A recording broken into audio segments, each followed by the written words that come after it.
buzz de cette semaine s'est déroulé sur le plateau de la Grande Team. Eh oui, c'était plus précisément le 10 février dernier, donc il y a quelques jours, sur ce plateau. Rach Nguessan Kwasi avait fait des révélations sur le vestiaire des éléphants, une sortie qui n'a pas manqué de faire réagir les mises en cause.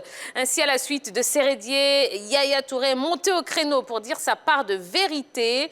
Il a déclaré ceci, grande a été ma surprise d'entendre un doyen de la presse sportive en Côte d'Ivoire tenir des propos qui sont contraires aux faits vécus en sélection. C'est indigné le quadruple ballon d'or africain. Ce sont des propos qui ne sont pas vrais. Tu n'as pas besoin de faire ce genre de polémique. Tu es déjà reconnu en Afrique et en Côte d'Ivoire. Ce n'est pas bien. Ne fais plus ça. Avait préconisé pour sa part le néo-retraité des éléphants. Et ça fait forcément le buzz. Alors, Sori et Séri, est-ce que vous avez suivi un petit peu cette affaire sur les réseaux sociaux? Non, j'ai pas vraiment suivi cette affaire. Mais on va dire, moi pour ma part, c'est pas très étonnant. Voilà, c'est pas très étonnant. Alors pourquoi vous dites ça?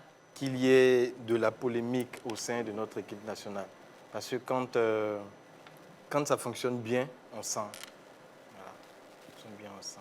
Ah, donc pour vous, ça n'a pas bien fonctionné alors. Vous avez senti qu'il y avait un problème au sein, bien sûr, au sein des éléphants? Depuis longtemps, effectivement.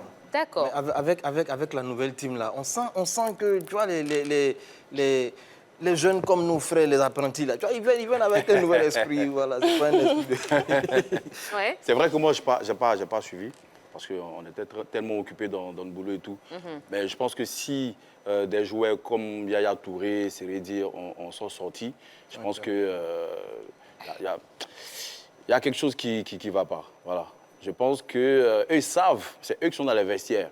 Donc, ils savent que c'est peut-être pas le cas.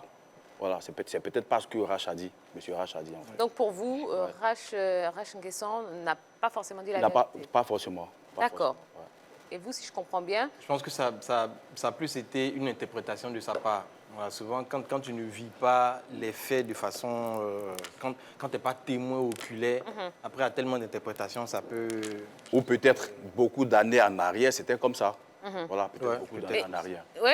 Déjà, il faudrait situer le contexte.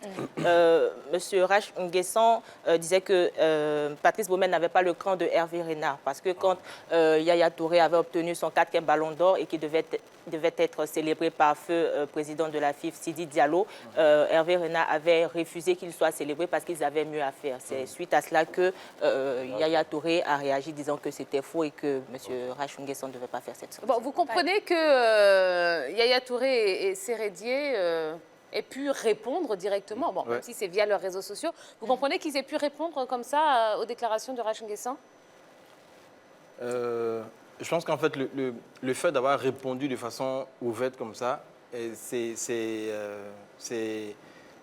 assez légitime quand même. Voilà. Même si pour la cohésion interne, c'est pourquoi je dis ça laisse transparaître que les choses ne sont pas très fluides même entre eux. Oui, Colombe. Après, moi, je pense qu'on ne montre pas son village de la main gauche. Donc, s'il y a vraiment Guy Soroche, il a certainement voulu cacher quelque chose. Oui. S'ils ont répondu, je pense qu'ils ont reçu la nouvelle à chaud. Donc, en même temps, ils sont sortis aussi sur les réseaux, puis donné leur avis. Ça arrive. Ça arrive. Puis aujourd'hui, les réseaux sociaux... ça va vite. Ça va vite.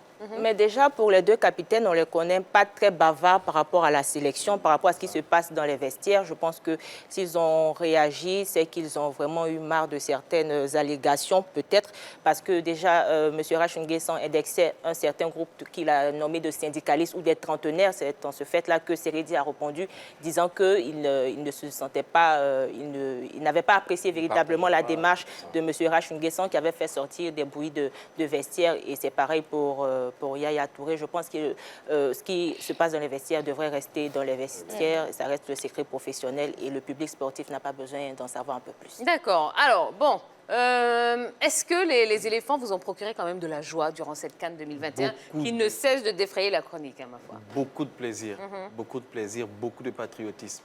Ouais. J'ai eu la chance d'être au Togo ces temps-ci. Et je dis, les gens aiment la Côte d'Ivoire, ils aiment l'équipe de la Côte d'Ivoire. Donc, même si on n'est pas arrivé loin, franchement, les joueurs n'ont pas démérité. ils ont donné de tout ce qu'ils pouvaient donner. Voilà. Après, c'est le football, il faut pouvoir accepter. Je ne suis pas trop pour ceux qui sont là à fustiger des gens. Non, c'est l'apprenti. Il fallait dire c'est l'apprenti qui n'est pas bon. Voilà. Entraîneur? L'entraîneur ou telle personne. Bon, Mais il n'est pas bon, il n'est pas bon, ce gars, c'est cet apprenti. Voilà. Après, tu vois, il faut être patient avec nous, les apprentis. Il faut être patient avec les entraîneurs. Moi, je pense que les éléphants ont joué avec le cœur. Ouais. Sincèrement, ils ont voulu remporter cette coupe. Voilà. Moi, je suis celui qu'on peut appeler supporter Mazo. Je ne lâche jamais mon équipe parce que moi, je suis le 12e homme sur le terrain. Quand je les supporte, spirituellement, ils le ressentent. Mais quand tu dénigres, ça va pas. Ah oui, ça va pas. Ouais. T'as framponné. Oh, mais je pense qu'au fil des années, on a quand même les mêmes discours, les mêmes arguments pour les encourager et on a toujours le même résultat. Donc on se dit qu'à la fin, il faut que même ils se ressaisissent et qu'ils travaillent mieux. Donc on ne peut pas dire que les éléphants se sont donnés à fond parce qu'on n'a pas eu de résultat finalement. Tir au but. Dis donc. Tir au but. Dis donc. Oui. Dis donc. Ben, c'est son avis. C'est son avis. Ah non, non. Ah, vous les Baramora, faites attention. Bon, ben voilà. Hein, donc, c'était un petit peu ce qui a fait le buzz tout au long de cette semaine. En plus, ça s'est passé ici, chez nous. Bon, bah écoutez, c'est quelque chose qui arrive. Hein, on espère qu'il y aura d'autres buzz, peut-être plus positifs, ma foi, après l'émission de ce soir. Buzz, c'est buzz. On verra bien. Allez, bon, vous savez que dans cette émission, on parle de choses sérieuses et puis on s'amuse aussi beaucoup les vendredis en compagnie de nos invités. Et là, on va vous proposer tout de suite une petite déconnade avec notre Jojo, bien évidemment.